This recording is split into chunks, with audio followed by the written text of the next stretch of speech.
আসসালামু আলাইকুম। আমন্ত্রণ পূর্ব পশ্চিমে। প্রথমে জানিয়ে দিচ্ছি সংবাদ শিরোনামগুলো। মোদির কালো ট্রাঙ্ক নিয়ে উত্তপ্ত ভারত। ট্রাম্পকে হুমকি দিলেন মুসলিম নারী আইন প্রণেতা। টর্নেডোতে লন্ডভন্ড যুক্তরাষ্ট্র, নিহত ৮। নাউজুবিল্লাহ মসজিদকে মদের আসর বানালো ইসলামের চিরশত্রু ইসরায়েল। এবং ইরাকে আরও একটি গণকবরের সন্ধান। এবারে আসছি পুরো খবরে।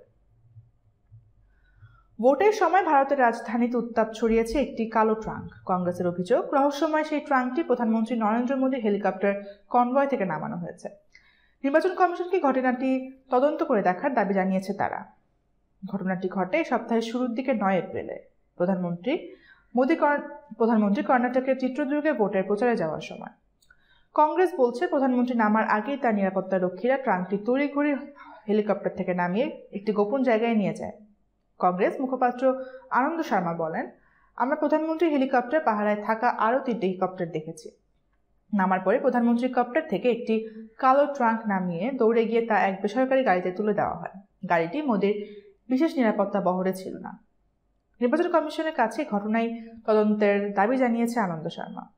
সেই ট্রাঙ্কে কি ছিল তাও জানতে চেয়েছেন তিনি। বলেছেন, ওতে কি আছে মোদির তা জানানো উচিত ছিল। ট্রাঙ্কে টাকাও থাকতে পারে বলে তিনি অভিযোগ করেন। নির্বাচন কমিশনের কাছে কংগ্রেসের কর্ণাটক শাখা এরই মধ্যে অভিযোগ দায়ের করা হয়েছে বলেও জানান আনন্দ শর্মা। তবে কালো ট্রাঙ্ক নিয়ে কংগ্রেসের অভিযোগ ভিত্তিহীন বলে উড়িয়ে দিয়েছে মোদির দল বিজেপি। এবার প্রেসিডেন্ট ডোনাল্ড ট্রাম্পকে হুমকি দিয়েছেন যুক্তরাষ্ট্রের মুসলিম নারী আইন প্রণেতা ইলহান ওমর। তিনি বলেছেন, তার মুখ কেউ বন্ধ করতে পারবে না। তার ভাষায় মুখ বন্ধ করে বসে থাকার জন্য কংগ্রেসের সদস্য হিসেবে নির্বাচিত হয়নি। সম্প্রতি প্রেসিডেন্ট ট্রাম্পের আমেরিকায় ১১ সেপ্টেম্বরে হামলার ভিডিও চিত্রের সঙ্গে কংগ্রেস সদস্য ইলহান ওমরের বক্তব্য যোগ করে তাকে লাঞ্ছিত করার চেষ্টা করেছেন। ট্রাম্প সেই ভিডিও প্রকাশের মাধ্যমে সবাইকে বোঝাতে চেয়েছেন, ইলহান ওমর ১১ সেপ্টেম্বরের হামলায় নিহতদেরকে গুরুত্ব দিতে চান না। তিনি একটি মুসলিম সিভিল রাইটস গ্রুপে দেওয়া বক্তব্যে মার্কিন মুসলিমদের অবস্থা তুলে ধরতে গিয়ে বলেছিলেন, কিছু লোক ১১ সেপ্টেম্বরে ঘটনা ঘটিয়েছে আর এরপর থেকে আমরা মুসলমানরা স্বাধীনতা হারাতে শুরু করেছি। তার এই বক্তব্যকে অপব্যবহারের চেষ্টা করেছেন ট্রাম্প। এর প্রতিক্রিয়ায় ইলহান ওমর আরও বলেন, আমি চুপ থাকার জন্য কংগ্রেসে যাইনি। আমি মার্কিন কংগ্রেসে প্রবেশ করেছি গণতন্ত্রকে রক্ষা করতে এবং এর জন্য যুদ্ধ করতে।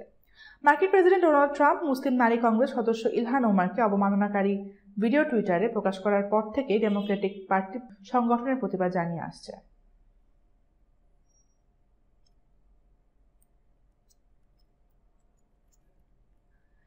এদিকে যুক্তরাষ্ট্রে শক্তিশালী টর্নেডোর আঘাতে কমপক্ষে ৮ জন নিহত এবং বেশ কয়েকজন আহত হয়েছেন। স্থানীয় সময় শনিবার যুক্তরাষ্ট্রে এই ভয়াবহ টর্নেডো আঘাত হানে। ঝড়ের কারণে দেশটিতে প্রায় ৩,০০০ ফ্লাইট বাতিল করা হয়েছে। অ্যাঞ্জেলিনা কাউন্টি শেরিফ ডিপার্টমেন্টের এক মুখপাত্র জানিয়েছেন, শনিবার টেক্সাসের পোলোকে ঝড়ের উপড়ে পড়া গাছ চাপায় একটি গাড়ির ভিতরে থাকা ৩ জন ও ৮ বছর বয়সী ২ ভাই বোন নিহত হয়েছে।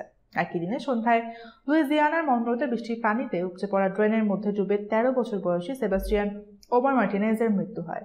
এছাড়া নিকটবর্তী ক্যালহুনে বন্যার পানিতে গাড়ি ডুবে ভিতরে থাকা এক ব্যক্তি মারা গেছেন। মিসিসিপির গভর্নর ফিল ব্রায়ান্ট জানিয়েছেন, শনিবার কয়েকটি টর্নেডোর অঙ্গরাজ্যের ১৭টি কাউন্টিতে তাণ্ডব চালিয়েছে এবং এতে ১ জন নিহত ও ১১ জন আহত হয়েছে। টর্নেডোতে টেক্সাস অঙ্গরাজ্যের ৫৫টি বাড়ি ভেঙে পড়েছে। এদের একটি গির্জা, ৪টি ব্যবসা প্রতিষ্ঠান, একটি ডুপ্লেক্স বাড়ি রয়েছে। এছাড়া সেই এলাকার ২৬,০০০ বাড়ি ও ব্যবসা প্রতিষ্ঠান বিদ্যুৎবিহীন রয়েছে বলে জানিয়েছেন গভর্নর ফিল ব্রায়ান্ট।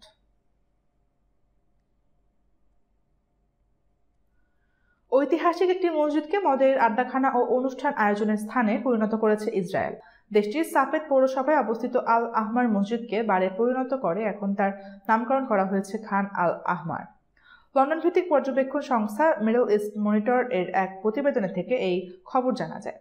স্থানীয় একটি পত্রিকার উদ্ধৃতি নিয়ে প্রতিবেদনে বলা হয়েছে, ১৯৪৮ সালে ইসরায়েলি বাহিনী আরব শহরের অন্যতম ঐতিহাসিক মসজিদটি দখল করে নেয়। সাফেদে একসময় ১২,০০০ মুসলিম বসবাস করতেন। সে সময় তাদেরকে জোর করে তাড়িয়ে দেওয়া হয়। প্রথমে পবিত্র এই মসজিদটি একটি ইহুদি স্কুল বানানো হয়।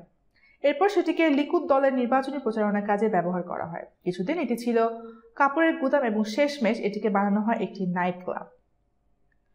ফিলিস্তিনি পত্রিকা আল কুদস আল আরাবি জানায়, ইসরায়েলি পৌরসভার সঙ্গে ঘনিষ্ঠ সম্পর্ক রয়েছে এমন একটি প্রতিষ্ঠান মসজিদটিকে নাইট ক্লাব ও বিয়ের অনুষ্ঠান আয়োজনের জায়গা বানিয়েছে।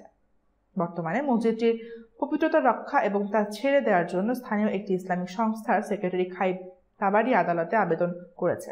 বিষয়টি ইসরায়েলের আদালতের সিদ্ধান্ত অপেক্ষায় রয়েছে বলে জানানো হয়েছে।